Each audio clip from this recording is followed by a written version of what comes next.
The more I read about Gandhi and the more I read Martin's letters and the more I recall my childhood with Ray and my childhood outside of Ray, and the more that I have come to learn about my father, I see that there in each one of these five men, including myself, is an anti-authoritarian element. That means do not follow any authority other than the authority of your own voice based on deep self-reflection. I'm not talking about just having a big ego. I'm talking about having enough patience with allowing something inside of yourself to decipher truth, to decipher what is right and what is best for you at any given time. I'm talking about an education and a way of learning that is kind of like surfing. Nobody can do it for you.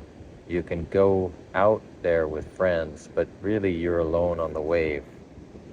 You're alone at the mercy of nature and at the mercy of your own balance and at the mercy of your own skill and talent. So it is with an education.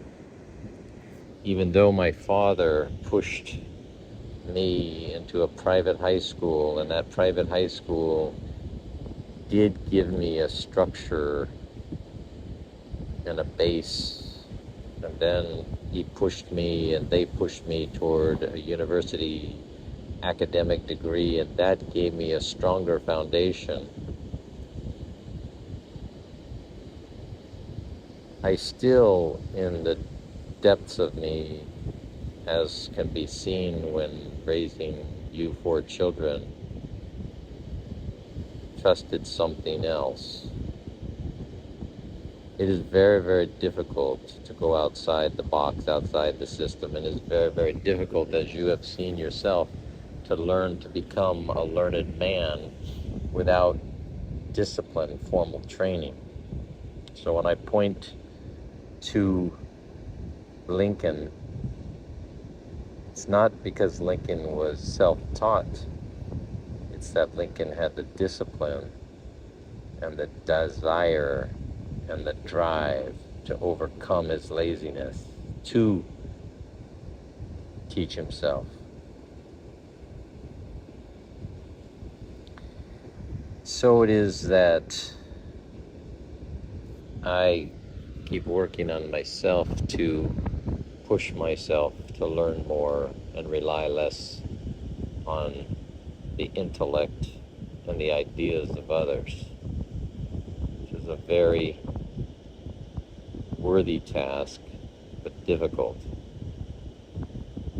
And even though my father pushed me toward academic learning, he himself had none.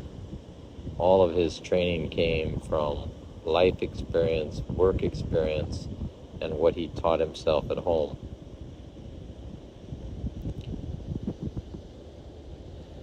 Gandhi had a school to teach Hindi boys and girls how to not depend on Great Britain, but how to depend on their own ability to make things and sell things and become craftsmen and craftswomen.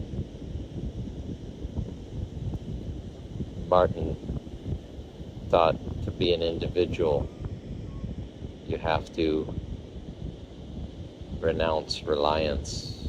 Gandhi and Martin and my father and me and Ray taught self-reliance.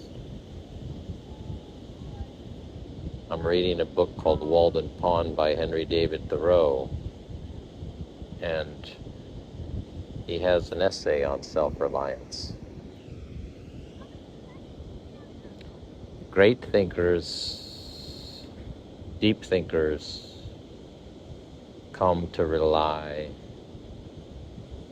on their own learning and their own research and their own self-discovery. Don't let anyone tell you what to think. Don't put your hopes in anybody other than yourself.